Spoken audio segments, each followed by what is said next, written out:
गर फिरदौस बर रुए जमी अस्त हमी अस्तो हमी अस्तो हमी अस्त। जय हिंद स्टूडेंट्स, आज हम लोग डिस्कस करने वाले हैं मुग़ल डायनेस्टी। जैसा कि मैंने आपसे कहा, ये बड़ी प्रसिद्ध लाइन है उस बारे में जो दिल्ली के लाल किले के अंदर लिखी हुई हैं कि अगर कहीं पृथ्वी पर स्वर्ग है तो यहाँ है, यहाँ है, यहाँ है।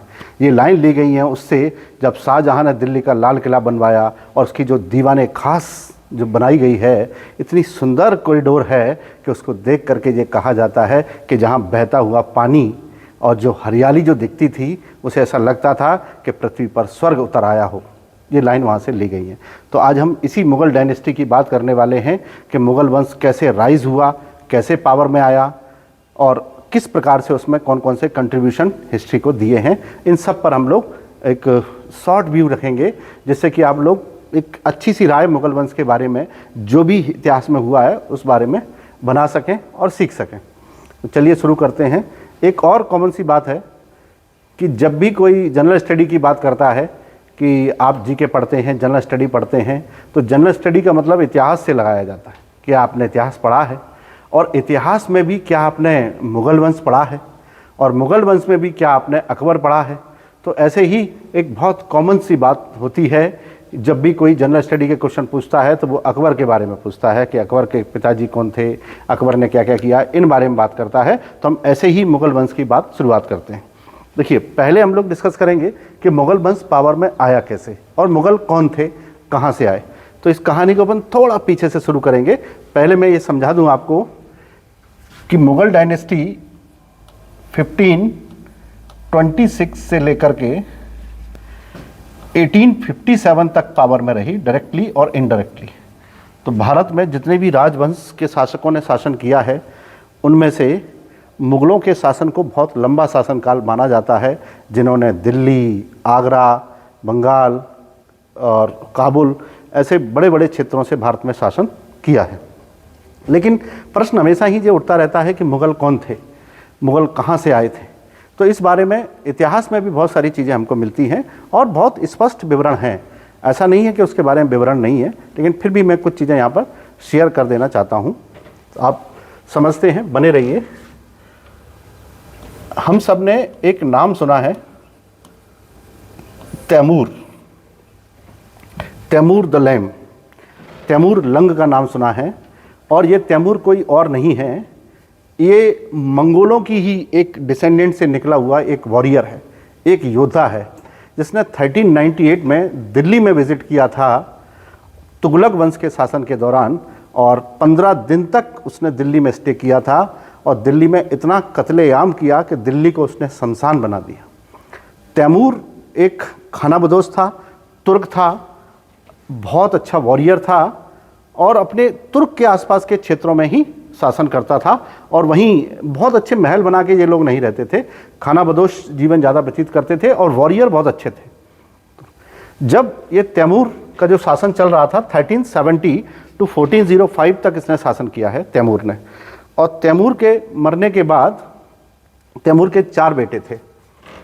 तैमूर के मरने के बाद उनमें से किसी एक ने उसको सक्सीड किया। पहला बेटा था उसका, जिसको कहते थे जहांगीर मिर्ज़ा, जहांगीर मिर्ज़ा।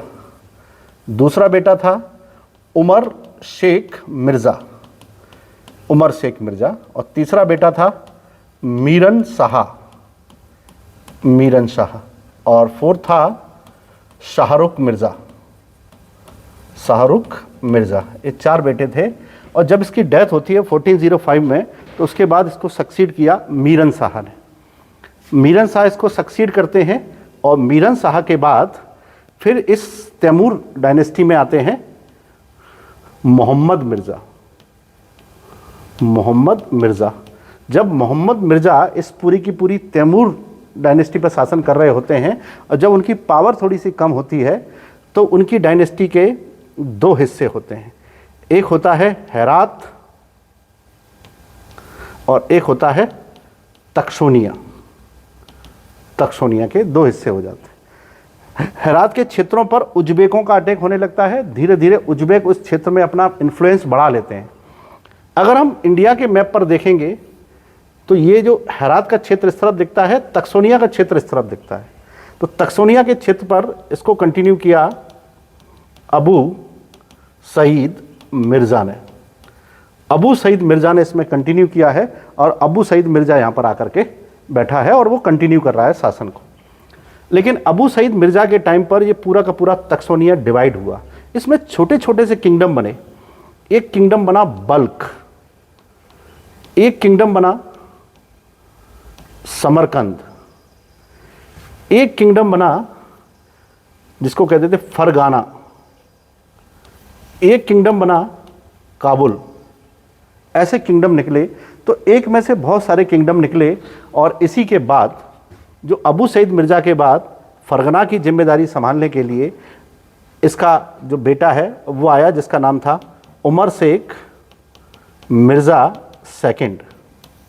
ये वो उमर शेख मिर्ज़ा है जो पिता की ओर से तो तैमूर है और यहीं इसका विवाह होता है मंगोलों की वंशज, मंगोलों की एक लड़की से जिसका नाम है कुतलुग निगार खानम या खानम, कुतलुग निगार खानम से।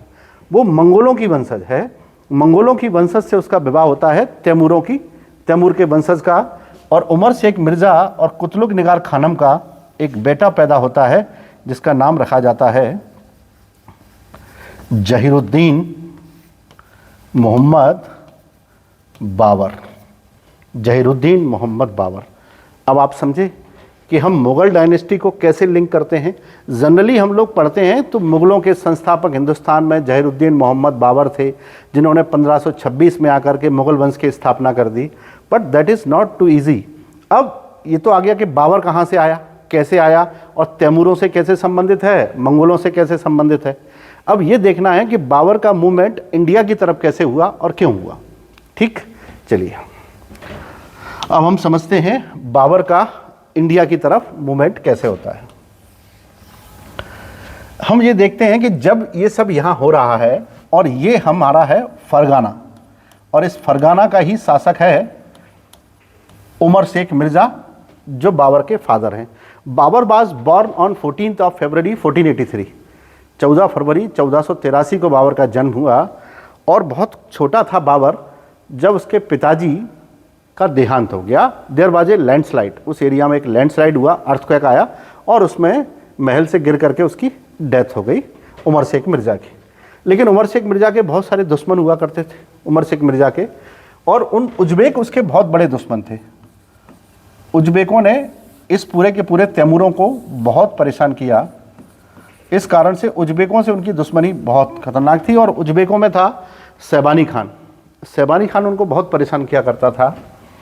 फरगाना में बाबर बहुत छोटा था तो फरगाना पर उज्बेकों ने अटैक किया तो उसको फरगाना छोड़ करके समरकंद आना पड़ा। समरकंद आ गया बाबर और समरकंद में रहने लगा।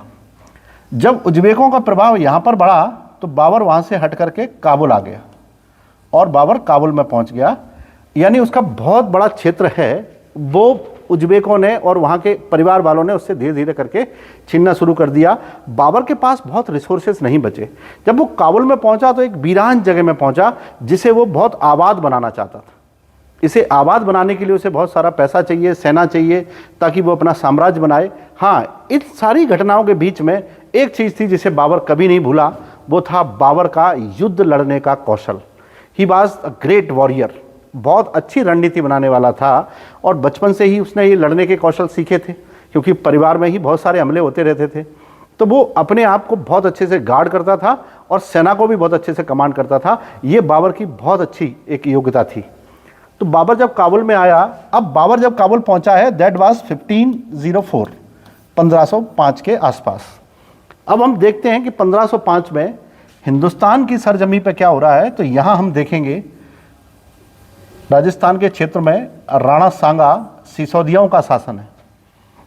अगर हम दिल्ली और आगरा के क्षेत्रों पर देखेंगे तो इब्राहिम लोदियों का शासन है। इब्राहिम लोदी वहाँ पर लोदी वंश का शासक है जिसके पास, और यहाँ मालवा में मेदिनी राय का शासन है और बंगाल में दाऊद का शासन है। और बंगाल में मुस्लिम जो दाऊद थे उनका शासन था, वकील साहब थे उनका शासन था।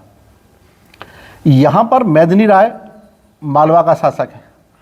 तो बाबर जब यहाँ पर है तो उस समय लोधी वंश ही हिंदुस्तान का वंश माना जाता था, जिसने एक बहुत बड़ी गलती की कि इब्राहिम लोधी ने अपने भाइयों में संपत्ति का बराबर बराबर बंटवारा नहीं किया। और संपत्ति का जब उसने बराबर बराबर बंटवारा नहीं किया तो निश्चित ही बात है कि भाई और उसके चाचा उससे बहुत नाराज़ हुए। उसने भाई और चाचाओं को छोटे छोटे साम्राज्य बांट दिए कि आप मुल्तान चले जाइए, आप यहाँ पर काबुल के आसपास बस जाइए, आप यहाँ छोटी सी रियायत ले लीजिए। लेकिन किसी को साम्राज्य में वो ओहदा नहीं मिला जो वो डिज़र्व करते थे, जिस कारण से दौलत खान, आलम खान ये सब उसके विरोधी हो गए। और निश्चित ही ये चाहते थे कि इब्राहिम लोधी को गद्दी से उतारा जाए। अगर वो गद्दी से इब्राहिम लोधी को उतारते हैं तो गद्दी का बंटवारा होगा, फिर वो साम्राज्य को अच्छे से बांट सकते हैं। But it was not too easy to remove Ibrahim Lodi from his throne. उसको सिंहासन से हटाना इतना आसान नहीं था, because he had the huge army of at least 90,000 soldiers.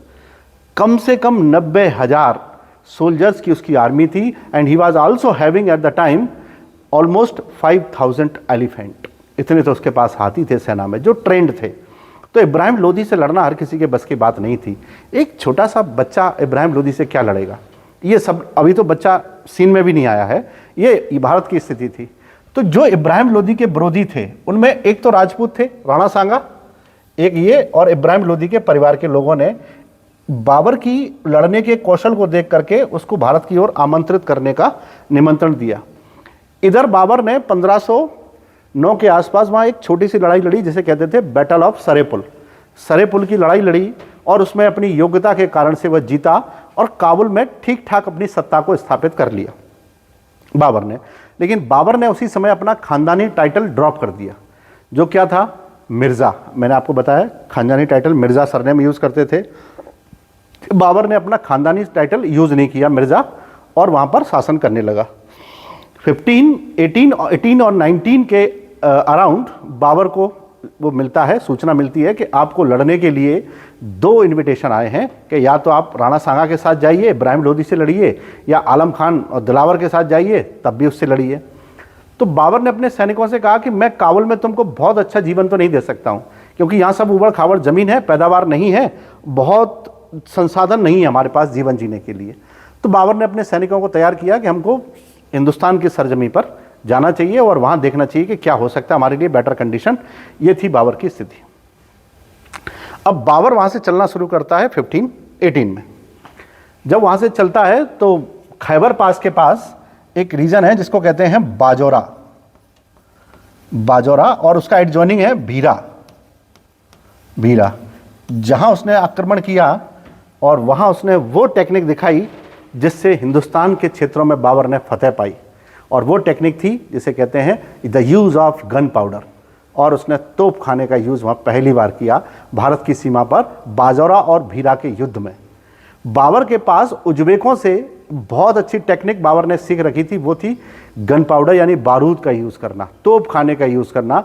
Babar की सेना में एक बहुत अच्छा योद्धा था जिसका नाम था रूमी खां बहुत अच्छा योद्धा था। उस रूमी खां ने बाबर को तोप खाने की जानकारी दी और बाबर ने उसके नियंत्रण में एक तोप खाना डेवलप करवाया। और लेकिन बाबर के साथ समस्या ये थी कि बाबर जब यहाँ से चलना शुरू करता है, काबुल से कोई अगर हिंदुस्तान की पंजाब की ओर आएगा तो निश्चित इसको बहुत सारी नदियाँ मिलने वाली हैं। इन नदियों से बाबर को बहुत लॉस होता था कि बाबर अपनी सेना को लेकर गया है जो 15 साढ़े 15 हज़ार के आसपास है, तो सेना के कुछ संसाधन, कुछ वस्तुएं, कुछ घोड़े पानी में बह जाते थे कई बार।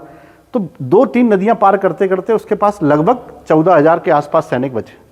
इतने ही सैनिक थे उसके पास। सैनिकों ने विद्रोह भी करने की कोशिश की, हम नहीं जाएंगे क्योंकि हमारी सेना घटती जा रही है, अब हम और नदियां पार नहीं करेंगे। तो बाबर ने कहा कि यहाँ से वापस जाओगे तब भी 2 नदी पार करनी है, इधर जाओगे तब भी 2 नदी पार करनी है, और अगर वापस जाने के लिए 2 नदी पार करते हो तो वहीं खड़े होगे जहाँ से आए हो, और इधर जाकर के 2 नदी पार करते हो और सफल होते हो अभियान में, तुम्हारे पास बहुत कुछ है पाने के लिए, इधर पाने के लिए कुछ नहीं है। तो बाबर ने सैनिकों का जो मोटिवेशन दिया, ये जो जानकारी आपको हम दे पा रहे हैं, आप पढ़ सकते हैं, एक बहुत अच्छा पब्लिकेशन है मैकमिलन का, उसमें आपको बाबरनामा मिलता है। बाबरनामा बाबर की ऑटोबायोग्राफी है जो बाबर ने तुर्की भाषा में लिखी थी, जिसे कहते थे ओरिजिनली तुजुक ए बाबरी। इसे फिर अबुल फजल के टाइम पर अकबर के दौरान फारसी में ट्रांसलेट किया तो फारसी में इसका नाम हुआ बाबरनामा। इंग्लिश वर्जन भी उसका अवेलेबल है और उसी में से बहुत सारे वृत्तांत हैं जो बाबर ने अपने जीवन के बारे में लिखे हैं। तो जब बाबर अपने सैनिकों को मोटिवेट करके वहाँ पहुँचता है और जैसे ही हिंदुस्तान की ज़मीन में प्रवेश करता है तो वहाँ वो छोटे छोटे गांव मिलते हैं उसको। उन गाँव से वो बैलगाड़ियाँ खरीदने लगता है। इस गांव से बैलगाड़ी खरीदी, इस गांव से बैलगाड़ी खरीदी, इस गांव से बैलगाड़ी खरीदी, सारे गांव से बैलगाड़ी खरीदता है। तो बैलगाड़ी का करने क्या वाला है? वो बैलगाड़ियों को तोप के कैरियर के रूप में यूज़ करने वाला है। बैलगाड़ी के ऊपर तोप को रख के ले जाएगा। उसके पास हल्की तोपें बहुत थी। हल्की तोपें ईजिली कैरी की जा सकती हैं, इधर से उधर ले जा सकती हैं। तो इस प्रकार से उनमें बहुत फ़ायदा होता है हल्की तोपों से अटैक करने में। और बाबर जब यहाँ पहुँचा तो उसने पानीपत के मैदान में लड़ने का निश्चय किया और वहाँ बाबर ने पहले पहुँच करके बहुत अच्छी ट्रेंच बनाई, स्ट्रेटजी बनाई और इब्राहिम लोदी की सेनाओं के साथ उसका युद्ध 21 अप्रैल 1526 को हुआ। 21 अप्रैल 1526 को उसका युद्ध हुआ और इस युद्ध में बाबर ने अपनी तुलगमा नीति के कारण, तुलगमा नीति क्या होती है? कोई भी राजा अपनी सेना को 3 हिस्सों में बांट लेता है। तो जो फर्स्ट है, सेकंड है और थर्ड है। तो जो फर्स्ट है वो डायरेक्ट अटैक पर रहता है, सेकंड स्टैंड बाई पर रहता है और थर्ड रिलैक्स होता है। जब ये थक जाता है तो फिर ये अटैक पर रहेगा और ये रिलैक्स पर रहेगा और ये स्टैंड बाई पर रहेगा। ऐसे ही ये रिलैक्स पर रहेगा, ये फाइट में रहेगा, ये स्टैंड बाई पर रहेगा। तो वो कहता है कि सेना का एक हिस्सा सदैव लड़ सकता है, 24 घंटे लड़ सकता है, 24 घंटे लड़ सकता है। ये था बाबर का तुलगमा। साथ में उसने तोप खाने का यूज़ किया। तो बाबर ने तोप खाने का यूज़ करते हुए और तुलगमा पद्धति का यूज़ करते हुए और अपने सैनिकों को उसने जो मोटिवेशन दिया है युद्ध में लड़ने के लिए, उसने कहा था कि यदि हम किसी भी प्रकार से पूरी ताकत से लड़ें तो ऐसा हो नहीं सकता कि हम लोग सफल ना हों। देखिए, प्रकृति का एक सिद्धांत है कि जब लोग बहुत कहते हैं ना, जो लोग बहुत सेटिस्फाइड हैं वो अंतिम सांस तक ताकत नहीं लगाते। याद रखिएगा, एक बहुत प्रसिद्ध वाकया है कि अगर हम एक बहुत ताकतवर कुत्ते को लेंगे और उसको रोज़ खिलाएंगे, जब वो खाता है उसका पेट भरा रहेगा, और एक ऐसा दुबला पतला सा कुत्ता लेंगे जो उसके मुकाबले बहुत कमज़ोर होगा, लेकिन उसे अगर हम भूखा रखते हैं और हमारे द्वारा फेंका गया एक रोटी का टुकड़ा या उनको दिया गया एक रोटी का टुकड़ा है, तो उस रोटी के टुकड़े को पाने के लिए वो छोटा कुत्ता, कमज़ोर कुत्ता अब जी जान लगा देगा। लेकिन जिस कुत्ते में बहुत ताकत है, चूँकि उसका पेट भरा हुआ है, वो कभी भी उस टुकड़े को लेने के लिए अपनी जान की बाजी नहीं लगाएगा, जोखिम नहीं लेगा। इसका मतलब ये है कि जब लोगों के पास रिसोर्सेज कम होते हैं तो उनके अंदर की क्वालिटीज़ बाहर आ जाती हैं। रिसोर्सेज कम होते हैं तो वो अपने रिसोर्सेज को बढ़ाने के लिए अपना पूरा ताकत यूज़ कर देते हैं। यही हमारे कहते हैं ना कि पूरा पोटेंशियल यूज़ कर लेते हैं वो। जनरली भी जब हम लोगों से कहते हैं कि आप 100 मीटर दौड़िए, तो लोग 100 मीटर बहुत धीमे धीमे दौड़ते हैं। फिर उनसे कहेंगे पूरी ताकत से दौड़िए, फिर वो पूरी ताकत से दौड़ेंगे, लेकिन फिर भी उनके अंदर की छिपी हुई असली ताकत बाहर नहीं आती है। लेकिन किसी दिन जब उनके पीछे कोई कुत्ता दौड़ता है तो उस दिन वो बहुत तेज़ी से दौड़ते हैं। तो ऐसा क्या हुआ कि कुत्ता पीछे पड़ा तो मैं अपने शरीर के पूरे पोटेंशियल का यूज़ कर दिया। इसको कहते हैं फियर। जब एग्ज़ाम आता है तो लोगों के पढ़ने के घंटे ऑटोमेटिक बढ़ जाते हैं। फियर तो एक छोटा सा एक कहते हैं ना कि एक ऐसा फियर लिमिटेड हमारी लाइफ में रहना चाहिए जो हमको कंट्रोल करता रहे।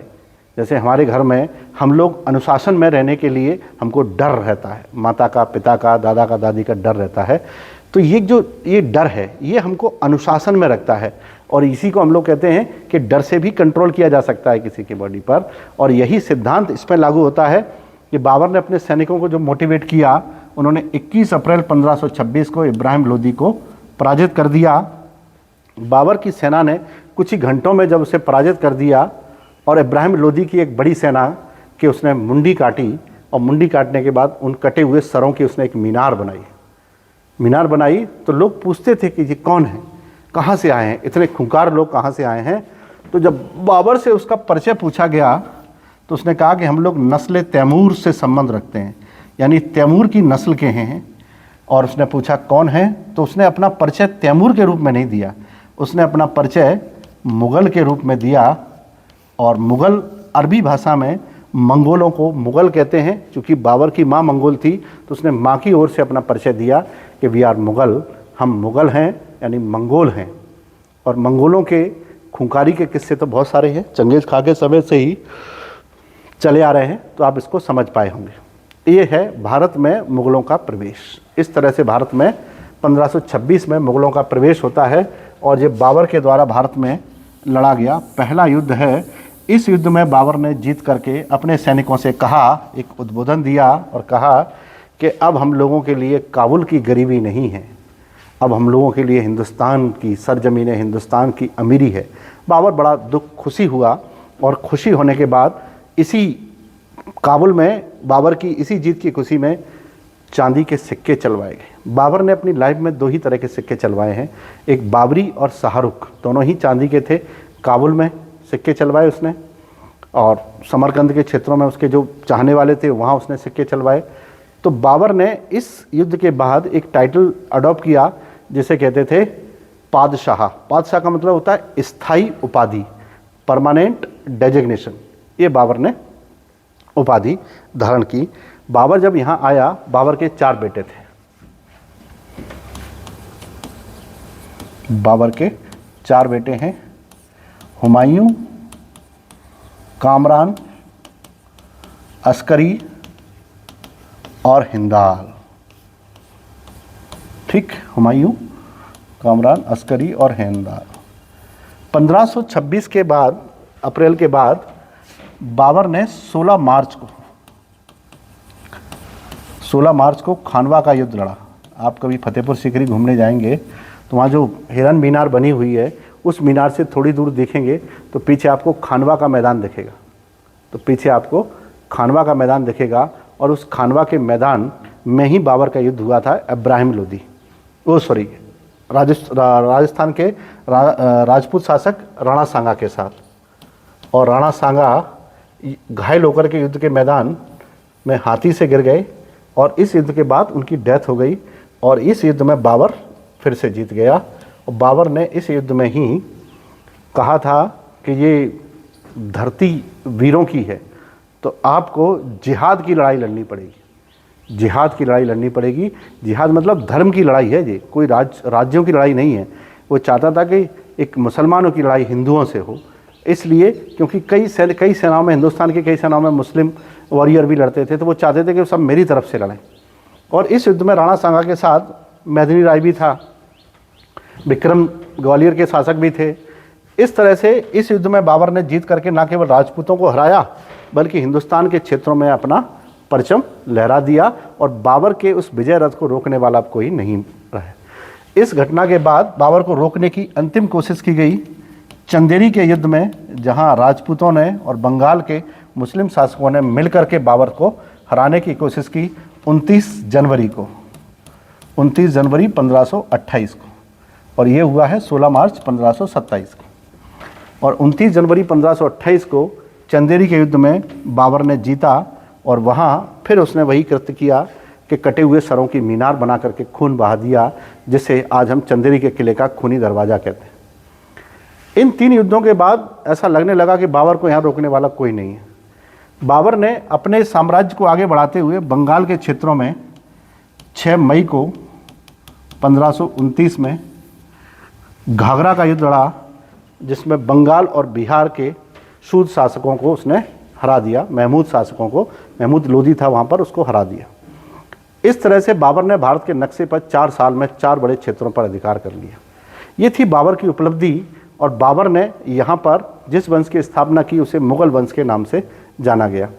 बाबर के बाद इस वंश को कंटिन्यू करने की जिम्मेदारी उसके पुत्र हुमायूं पर आई, जिसने 1530 से लेकर के 1556 तक शासन किया है। 1556 तक शासन किया है, जिसमें बीच में 15 साल उसको एग्जाइल मिला शेरशाह सूरी के द्वारा। बाबर के बारे में कहेंगे तो बाबर ने न केवल एक शक्तिशाली वंश की स्थापना की, बल्कि बाबर ने इस सारी तुर्की भाषा में अपनी आत्मकथा भी लिखी, ऑटोबायोग्राफी लिखी, जो टर्की में थी। फिर इसे फारसी में ट्रांसलेट किया गया तो इसका नाम हुआ बाबरनामा। तो उसको बाबरनामा कहा गया, बाबरनामा। और ये वही बुक है जिसे मुग़लों के इतिहास को जानने में सबसे ज़्यादा मदद मिलती है। तो बाबरनामा पहले पढ़िए, उसके बाद अकबरनामा पढ़िए या आईन अकबरी, एक ही बात है। तो उससे आपको इसके बारे में जानकारी मिलेगी, मुग़ल वंश के बारे में। इसके बाद बाबर ने कुछ रुबाइयाँ और मुबैया शैली भी विकसित की। मुबैया, ये कविता लिखने की एक अलग स्टाइल है जिसको मुबैया कहा जाता है। तो मुबैया भी विकसित की। बाबर की इसी बुक को अंग्रेजी में ट्रांसलेट किया गया लीडेन के द्वारा और आर्सिकिन के द्वारा, आर्सिकिन के द्वारा। फिर बाद में से बेवरिज के द्वारा भी ट्रांसलेट किया गया। तो 3 लोगों ने इस बुक को ट्रांसलेट किया है अंग्रेजी में, बाबर की बुक को। बाबर ने हिंदुस्तान के शासकों के संबंध में बहुत अच्छे विचार दिए हैं। अपनी बुक में उसने लिखा है कि हिंदू शासकों में वो दक्षिण भारत में विजयनगर साम्राज्य के केडीआर कृष्णदेव राया को योग्य शासक मानता है, राणा सांगा को, मेवाड़ के शासकों को योग्य शासक मानता है।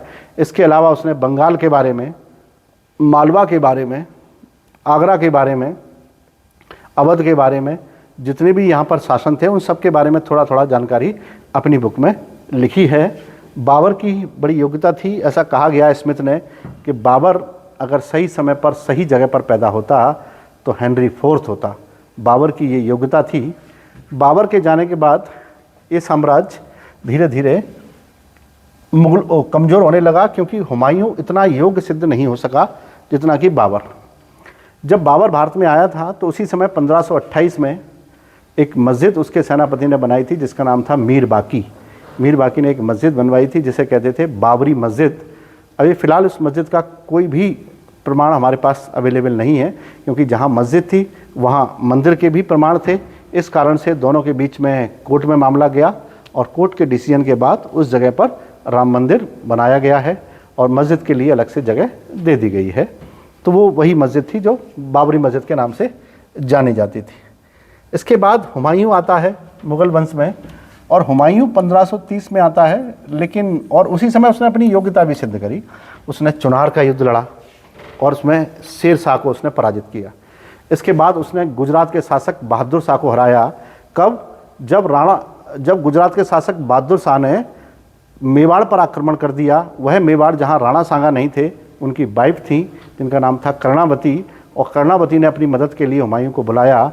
तो हुमायूं उसकी मदद करने के लिए गया, लेकिन ये कहा जाता है कि हुमायूं सही समय पर नहीं पहुंच पाया और 1.5 कोस पीछे रह गया। तब तक कर्णावती ने जौहर कर लिया। जौहर करने के बाद जब हुमायूं वहाँ पहुँचा तो उसे बड़ा दुख हुआ।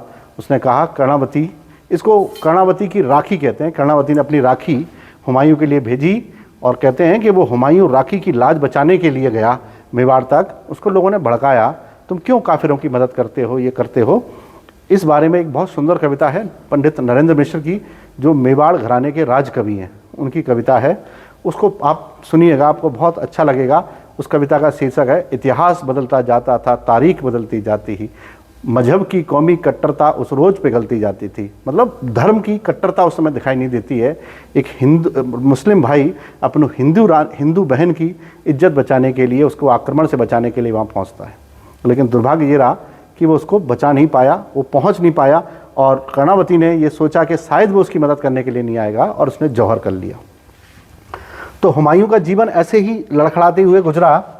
और हुमायूं का सबसे बड़ा जो दुश्मन था, जिसे हुमायूं ने चुनार के युद्ध में जिंदा छोड़ दिया, उसने ही 1540 में चौसा के युद्ध में, 1539 में चौसा के युद्ध में, 1539 में और 1540 में बिलग्राम के युद्ध में उसको पराजित करके दिल्ली की गद्दी पर अधिकार कर लिया। दिल्ली की गद्दी पर अधिकार हो गया। हुमायूं संभल नहीं पाया। उसका अच्छा सेनापति जिसका नाम था, जो अकबर के समय तक रहा, बहुत प्रसिद्ध वो सेनापति था जिसने हुमायूं के लिए अनेक लड़ाइयाँ लड़ी, बैरम खान। वो बैरम खान शेर शाह ने किडनैप कर लिया। वो शेर शाह की जेल में था बैरम खान, और बैरम खान जेल में है तो हुमायूं तो लड़ने का सवाल ही नहीं है। हुमायूं अपने बीवी बच्चों को लेकर के दर दर के लिए भटकने लगे। और उसी समय अली अकबर जामी, एक अली अकबर जामी एक टीचर थे। अली अकबर जामी और उनकी बेटी जो कि शिया थे, सुन्नी नहीं थे, उनसे उसने विवाह कर लिया जिसका नाम था हमीदा बानो बेगम। हालांकि हुमायूं का पहला विवाह हो चुका था हाजी बेगम से, बैगा बेगम भी कहते हैं उनको, लेकिन उसने दूसरा विवाह किया किससे, इनसे क्या कहते हैं, अली अकबर जामी की बेटी हमीदा बानो बेगम से, और उनसे विवाह किया। और उसी समय हमीदा बानो बेगम जब वह जंगल में घूम रहा है, जंगल में घूम रहा है यानी एग्जाइल है, उसके पास गद्दी नहीं है, काबुल की ओर जा रहा है, उसकी सेना बिखर चुकी है, उस समय उनकी पत्नी गर्भवती होती है हमीदा बानो बेगम, और वह एक सिंध के हिंदू राजा वीर साल के घर में शेल्टर लेते हैं, शरण लेते हैं। और वहीं 15 अक्टूबर 1542 को एक बच्चे का जन्म होता है जिसका नाम रखा जाता है बदरुद्दीन। जिस दिन उसका खतना होता है उस दिन उसका नाम बदल के होता है जलालुद्दीन। जलालुद्दीन के नाम से वो फेमस होता है। और जो जलालुद्दीन शासक है जो भविष्य में आगे चल के बनता है जलालुद्दीन मोहम्मद अकबर गाजी, यही बनेगा अकबर। 15 अक्टूबर 1542 को पैदा हुआ। इधर शेर शाह ने जो हुमायूं का साम्राज्य छीन लिया था वो और भी साम्राज्य छीनने लगा, और 1545 में कलिंजर में शेर शाह की डेथ हो गई। शेर शाह की डेथ के बाद हिंदुस्तान का साम्राज्य कमज़ोर पड़ने लगा, क्योंकि शेर शाह के बेटे इतने योग्य नहीं थे। शेर शाह के बेटे इतने योग्य नहीं थे तो फिर क्या किया जाए, उसके बेटों की अयोग्यता के कारण से आसपास के लोग वहाँ अपने लिए रास्ते तलाशने लगे कि शायद हिंदुस्तान में हमको भी कोई जगह मिले जहाँ हम अपना राजपाट चला सकें। और उसी समय घटना घटी 1545 में जब उसकी डेथ होती है शेर शाह की, और इधर बैरम खान शेर शाह की जेल से भागने में सफल होता है। बैरम खान जाके मिलता है हुमायूं से और कहता है कि आप अपनी सेना फिर से संगठित करेंगे, और इतने योग्य सेनापति ने फिर से सेना संगठित करी। और सेना संगठित कर जब तक अकबर की उम्र 2-3 वर्ष की हो चुकी है। अकबर की परवरिश हिंदू माहौल में हुई है, अकबर के जीवन पर इसका प्रभाव दिखाई देता था, सॉफ्ट था वो इस मामले में, उसने बचपन से पूजा होते हुए देखी है। हुमायूं खुद ज्योतिष का बहुत बड़ा ज्ञाता था हुमायूं। और जब अकबर थोड़ा सा बड़ा हुआ तो हुमायूं ने बैरम खान की मदद से हिंदुस्तान को फिर से जीतने का अभियान शुरू किया। और ये अभियान धीरे धीरे जालंधर और मुल्तान से शुरू होते हुए 1555 के मई में जाकर के मच्छीवाड़ा का युद्ध लड़ा इन्होंने, और मच्छीवाड़ा के युद्ध में जीत करके पंजाब को फतेह कर लिया। पंजाब हुमायूं को फिर से मिल गया। और जून सरहिंद के युद्ध में जून 1555 में बैरम खान ने पंजाब के आसपास के, दिल्ली के आसपास के क्षेत्रों, आगरा के सीमाओं तक पहुंच करके हिंदुस्तान में फिर से गद्दी प्राप्त करने का लक्ष्य हासिल कर लिया।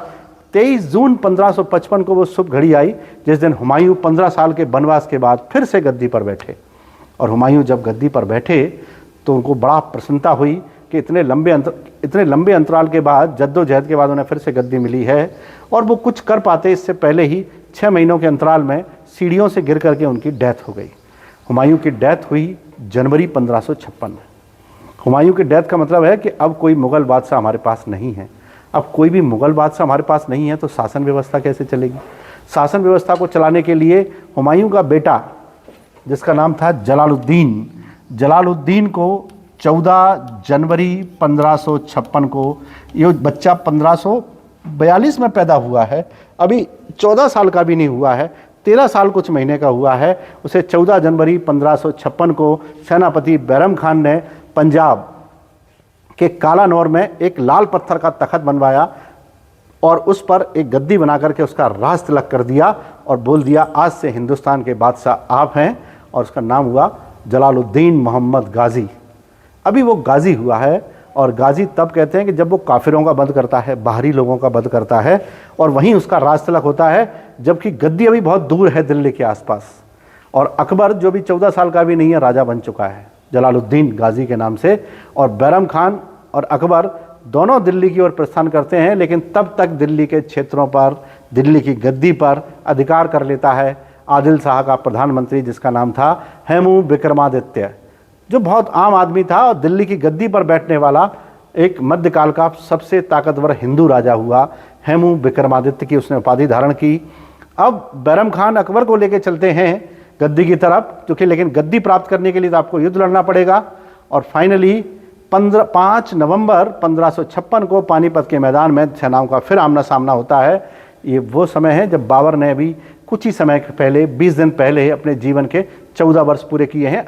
अकबर ने अपने जीवन के 14 वर्ष पूरे किए हैं। बैरम खान ने इस युद्ध में बड़ा योगदान दिया और इसी युद्ध में हेमू अचानक एक घटना घटी, एक तीर उसकी आंख में लगा और कहते हैं कि उस दुर्भाग्य के कारण से हेमू विक्रमादित्य की जान चली गई, हाथी से नीचे गिर गया और ये जीता हुआ युद्ध वो हार गया। और इस युद्ध के बाद ये घोषणा की गई कि मुग़ल बादशाह अकबर ने या जलालुद्दीन ने यह युद्ध जीत लिया है और अकबर वास्तविक रूप से आगरा और दिल्ली की गद्दी का उत्तराधिकारी हुआ। उसका राज तिलक तो पंजाब में हुआ, लेकिन दिल्ली में प्रवेश उसको 1556 के नवंबर में जाकर के मिला। जब अकबर गद्दी पर बैठा तो अकबर ने अपने प्रशासन को चलाने के लिए बहुत सारे कार्य करना शुरू किए। चूँकि अकबर बहुत छोटा था तो प्रशासन के कार्यों को करने के लिए उसे सहयोग की ज़रूरत पड़ती थी, तो वह बैरम खान की बात मानता था और बैरम खान के अलावा वह अपनी दाई माँ महम अंगा की बात भी मानता था। इन दोनों से बड़ा प्रभावित था क्योंकि उसकी उम्र कम थी। धीरे धीरे बैरम खान और महम अंगा के बीच में टकराव होने लगा कि किसको बनाना चाहिए, किसकी बात माननी चाहिए, लेकिन तब तक अकबर की उम्र बढ़ती जा रही थी। 1562 में अकबर ने अपने आप को इस सिस्टम से अलग कर लिया। जब अकबर दूसरों से पूछ के शासन करते थे उसको पर्दा शासन कहते थे, पर्दा शासन कहते थे, हाँ, हरम का शासन कहते थे और पेटीकोट शासन कहते थे। तो ये अकबर के शासन के प्रारंभिक काल को कहा जाता था। 1562 में अकबर ने अपने आप को हरम से मुक्त कर लिया। 1562 में ही अकबर ने दास प्रथा को समाप्त कर दिया। 1563 में अकबर ने तीर्थ यात्रा कर समाप्त कर दिया। 1564 में अकबर ने जजिया कर को समाप्त कर दिया। 1572 में अकबर ने फतेहपुर सीकरी को राजधानी घोषित कर दिया, फतेहपुर सीकरी को। और 1575 में अकबर ने इबादत खाने की स्थापना की, धार्मिक बहस के लिए इबादत खाने की। 1578 में इस इबादत खाने में सभी को अलाउ किया, सभी धर्म के लोगों को। 1579 में उसने इसकी घोषणा की, जिसको कहते थे कि धर्म क्या है। ये अकबर ने बहुत लोगों से पूछा कि धर्म क्या है, मेरे को समझाओ। इबादत खाने में सब लोग आते थे। उसने कहा अगर नहीं समझा पाए तो मैं जो कहूँगा वही मानना पड़ेगा, और उसे कहते हैं मजहर। अकबर के द्वारा धर्म के बारे में की गई अंतिम घोषणा, उसको मजहर कह सकते हैं। ये अकबर की धार्मिक घोषणा थी। जो अशोका का धम्म था वही अकबर का मजहर है, धर्म की घोषणा। और 1583-82 में इसने एक नए धर्म की स्थापना की, दीन इलाही, और 1583 में एक कैलेंडर चलाया अकबर ने सुधार कार्यों को लगातार जारी रखा।